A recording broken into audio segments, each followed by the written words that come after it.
ഞാൻ എത്ര പ്രാവശ്യം പറഞ്ഞിട്ടുണ്ട് തിന്നുന്ന പാത്രം ഇങ്ങനെ ഉണ്ടെ കൂട്ടിയിടരുതെന്ന്. എനിക്കെന്തെല്ലാം പണിയുള്ളതാ.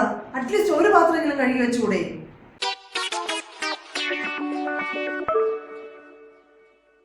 എടി നീ ഒന്ന് അങ്ങോട്ട് തിരിഞ്ഞെടി.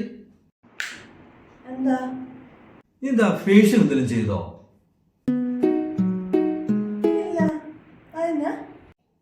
മുഖത്തൊരു തെളിച്ചമുണ്ടല്ലോ, ഒരു തിളക്കമുണ്ടല്ലോ മുഖത്ത്. ശരിക്കും? നമ്മളും കൂടെ ഒന്ന് അറിയട്ടെ, പറ എന്താ ചെയ്തു? ഇല്ലെന്നേ, അങ്ങനെ ഞാൻ ഫേഷ്യലൊന്നും ചെയ്യാൻ പോയില്ലല്ലോ. കൊള്ളാട്ടോ, കൊള്ളാം. ഒന്ന് ഇരിക്കും, ഞാൻ നോക്കട്ടെ. വാ. അയ്യോ ഇല്ലെന്ന്, ഞാൻ ഈ പാത്രമൊക്കെ കഴുകിയിട്ട് വരാം. നിങ്ങൾ അവിടെ ഇരുന്നോ കേട്ടോ.